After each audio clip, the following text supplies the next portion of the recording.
performances were just delightful to watch. Next, we'll have Megan Bond, Noah Donahue, Stephen Bailey, and Daniel Lamont singing Gold a cappella from Once by Glenn Hansard and Marcia.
Noah Donahue will be our next performer, singing Bring Him Home from Les Miserables by Alain Boublil and Claude Michel Schoenberg.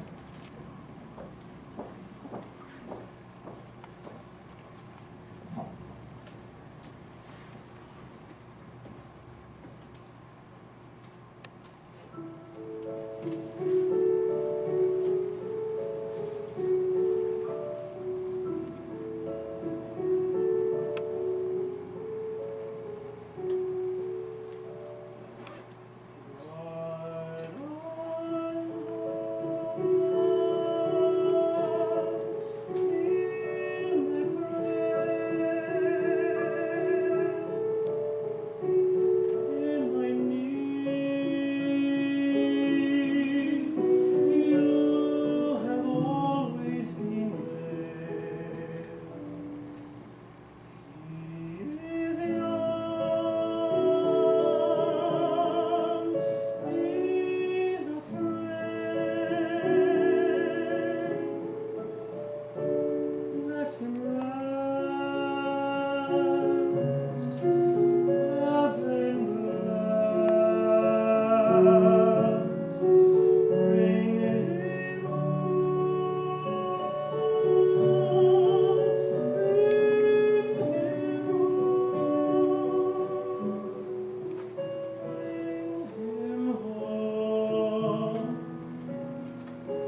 Like the sun I might have known, if God had granted me a son.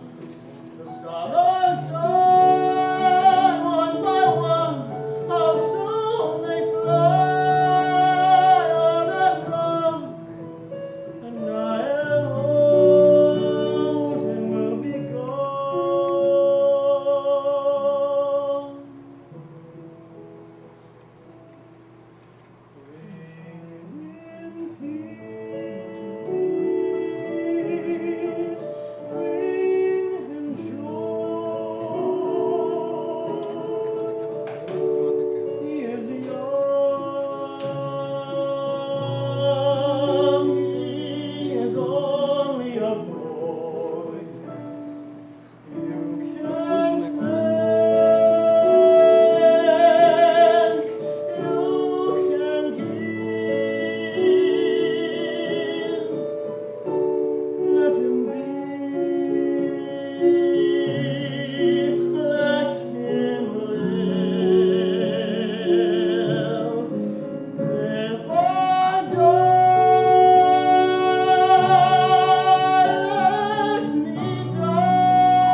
Touching our hearts with your soulful performance. Next, we have Maggie McKay, who will dance the prayer from the ballet Coppelia.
Now it is my pleasure to introduce our guest speaker, Julio Carvalho.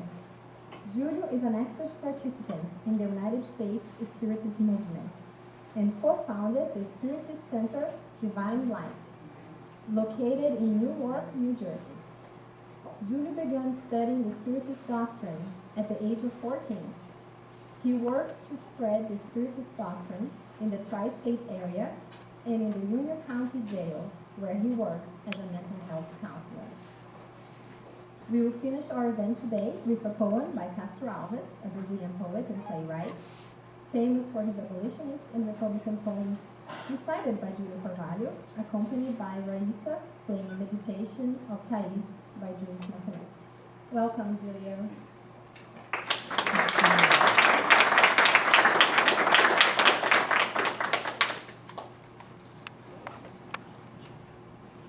Aren't you guys amazed by the performances? Especially the last one. I was looking for the strings. Did you see the strings attached? Amazing. And to have this sort of equipment, which it was not designed for singing, and to sound that beautiful, it was awesome to hear. So thank you so much for preparing the mood for the lecture. Everyone, allow me to start by wishing peace in our hearts. This topic, it is so profound that there are many approaches that we can address the issue of peace, because immediately begs the question of what disturbs our harmony. We can spend hours and hours, days and days, seminars after seminars, and we will still not find a single answer to address the problem. And the reason so is because there are many factors that disturbs our personal and our collective peace. So when someone gets sick, we go to the hospital, and the doctor will follow an approach to address the problem of sickness. First, he will ask you for the symptoms. What are you feeling? And you say, well, doc, I have runny nose, fever, I got the chills. These are the symptoms. So then he will order some tests to be done to arrive at a diagnosis. After he gets a correct diagnosis, then he will give you the prognosis. Are you going to be okay? Is this a solvable problem? That's the prognosis. And then the fourth step will follow. The treatment, how we're going to cure you. So we have 4 steps: symptoms, diagnosis, prognosis, and treatment. The most important step you might think is the treatment, but it is not. The most important step is the diagnosis. Because if we have the wrong diagnosis, we will not solve the problem. If your car stops running and the cause of the problem is the alternator, what's the diagnosis? Let's change the alternator. You have a default alternator. So the treatment will be buy a new alternator. Replace it. If you keep changing the radio in the car, will that work? Yes or no? No. I can hear you. No. No. Because the cause of the problem is the alternator, therefore the solution is to replace the alternator. Same goes with our physical disturbances. And the correct course, it's based on the diagnosis. If we look at our collective problems and our individual problems, we might find the solution by taking the same approach. And when it comes to peace, we like to believe that if we had peace in the world, we also be peaceful individuals. And that's not necessarily true. Because we keep waiting for governments to establish world peace. And there is a huge difference between world peace and our inner peace. What are the symptoms of world lack of peace? Well, wars. They are a direct result of lack of resources. Not enough access to energy, food, our basic needs, water.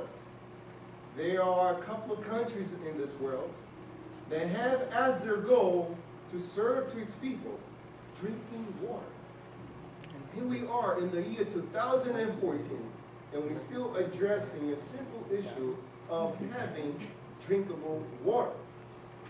So obviously, if there is a limited resource of drinkable water to 4 different countries, how are they going to resolve the issue? By fighting one another. Because whoever have access to the water have power, have control over the region.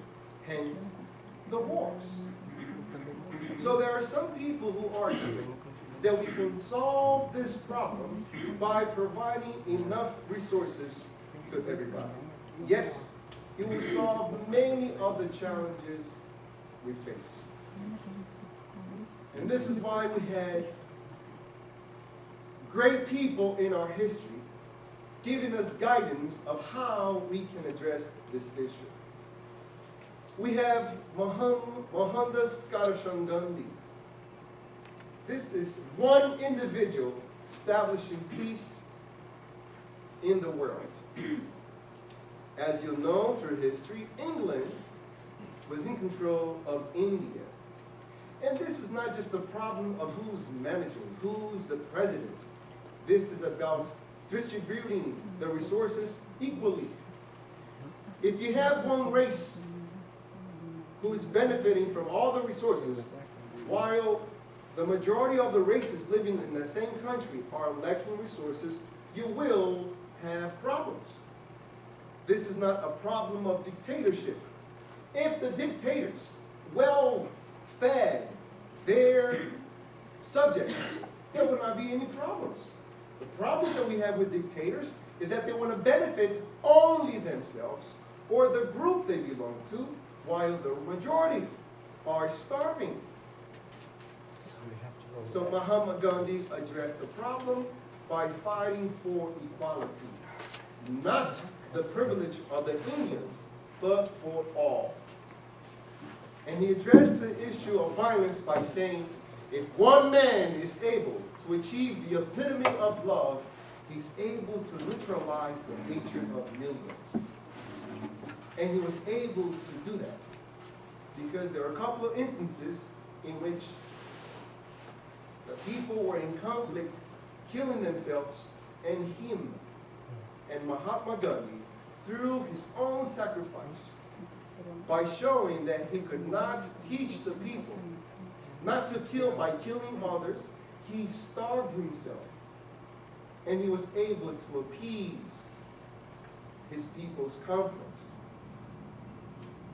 We have another individual. As the story folds pages after page, we always mention his name with great respect and love. Nelson Mandela. Did Nelson Mandela had a problem with race per se? Problem is the fact of distribution of resources, because a minority of the people living in South Africa had special privileges to the healthcare system, to the educational system, even to the entertainment system. So he didn't fight for the superiority of the blacks.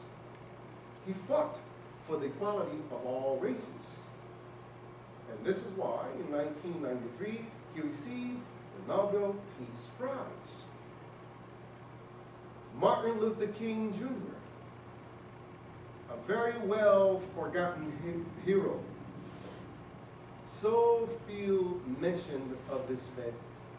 It saddens us that when you check YouTube videos, some of this nonsense anti-culture videos have millions of views, yet his speeches that are able to transform individuals and entire societies have more than 1 million views.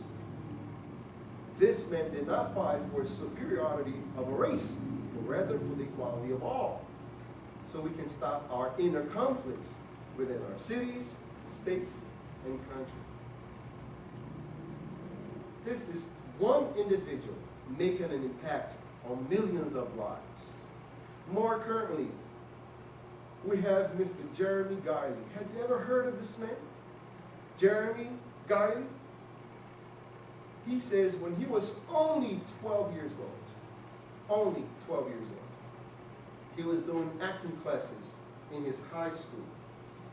And he watched a video about children starving and the conflicts over food.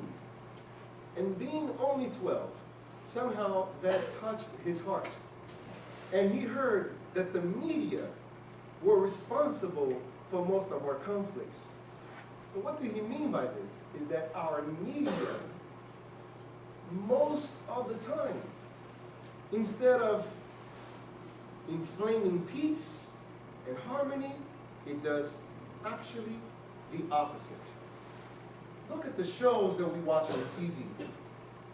War of the Brides, War of the Cookers, Chef Wars, the War of the Architects, even something as naive and simple as a cupcake. They actually made a show entitled Cupcake Wars. How can you make a war out of cupcakes? And this language, the nomenclature that we use, sends message constantly to the viewers. It's a subliminal message. If war, if battles become the normal, we will try to solve all of the issues with battles and wars. The movies are constantly portraying violence. Back in the 1960s, they did an experiment called the subliminal message experiment. In this experiment, you would drive in one of the drive-in movies, and you'll be watching a movie, and at the bottom of the screen, there was a line that blinked so fast that people couldn't read what the line read. But basically, the line said, drink Coca-Cola, drink Coca-Cola, drink Coca-Cola. So here you are, watching this movie for 2 hours without realizing that you're absorbing this message, because your subconsciousness is constantly absorbing messages. At the end of the movie, Sprite, water, lemonade was available, but which drink they picked? Coca-Cola. On the following weekend, they changed to Sprite. And here they are. Everyone is watching this movie without realizing there is a line which says, drink Sprite, drink Sprite. But their subconsciousness is absorbing the message. Drink Sprite, drink Sprite, drink Sprite. At the end of the movie, there's water, Coke, lemonade available, but which one they picked? Sprite. So if you're watching a movie and the message is kill, kill, kill, punch, punch, punch, scream, scream, scream, it doesn't mean that you're going to finish watching that movie and you will walk into the person next to you and going to punch their face. That's not the way it works. It works when there is a moment that calls for your reaction. You're going to react based on how you have fed your mind with. So you're just going to work, you're just driving to school, and somebody cuts you. What do? You scream at them. You swerve the car against them. You're giving them some signs that I'm not going to show it to you. You've seen them before, right?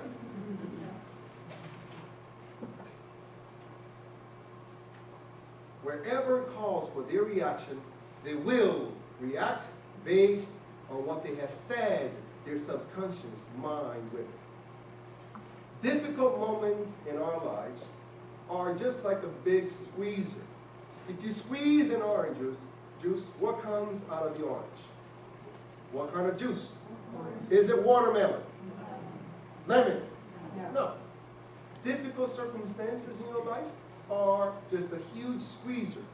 What's going to come out of you, it's what you carry inside you. So if I react with violence, it's that I carry within myself violence. If I react in a peaceful way, it's what I carry inside me. So if my children are playing video games that's constantly giving them the message, kill, kill, kill, punch, punch, punch, what else can I expect from this individual? Then react that way. So our houses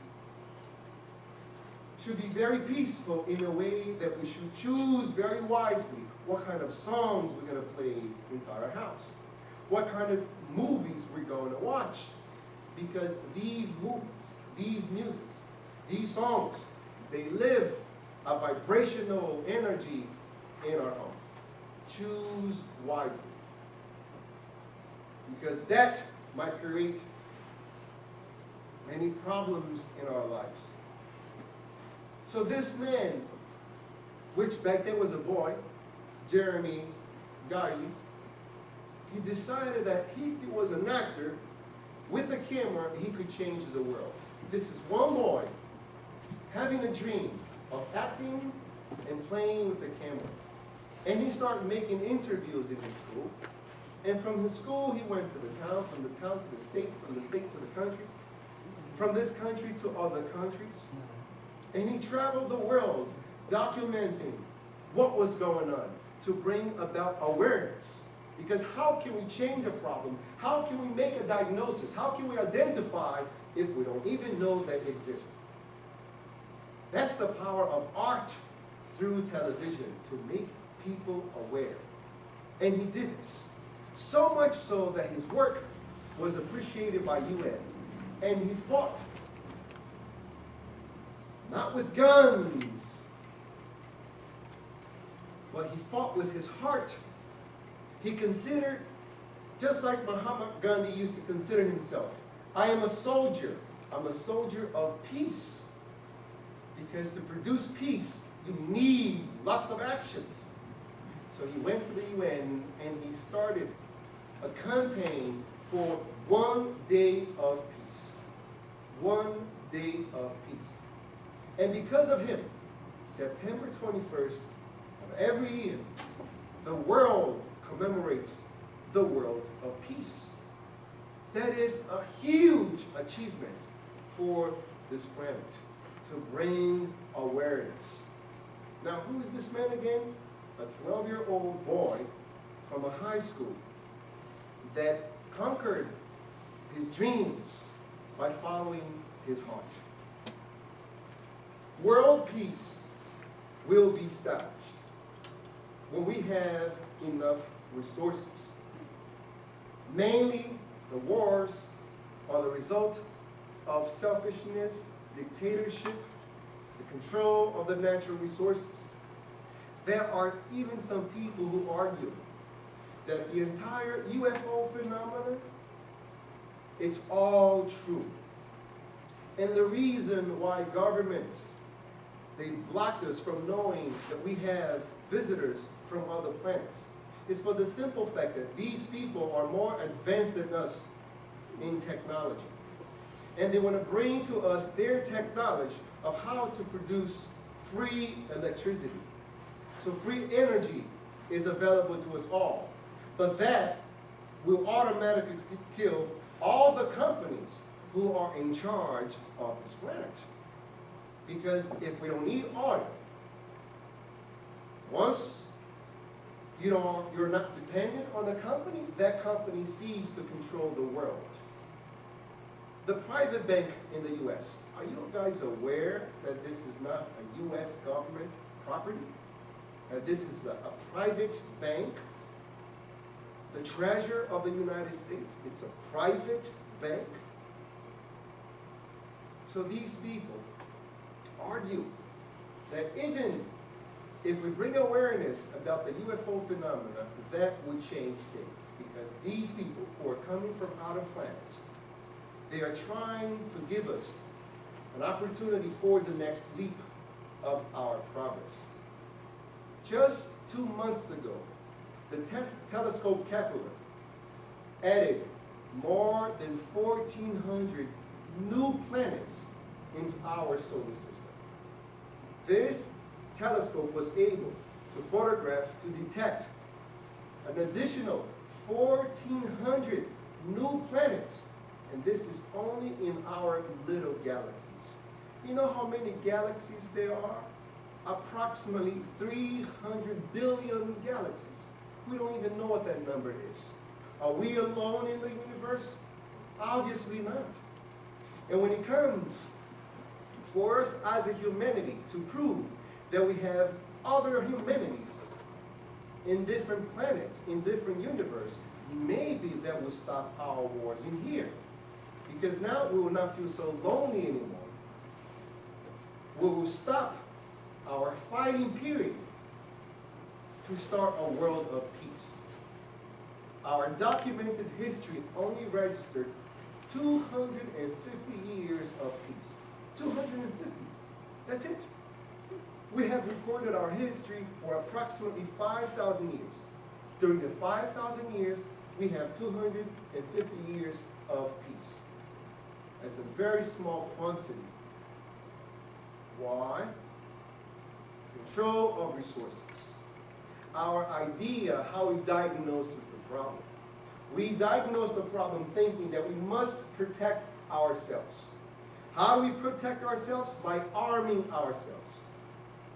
If you purchase a gun, you are sending the subliminal message to your neighbor that he must protect himself as well. And what is he going to buy? A gun. And we're all going to arm ourselves to protect ourselves. More guns, eventually more killing. So when a country arms themselves to protect themselves, what's the message they're sending? Arm yourself as well.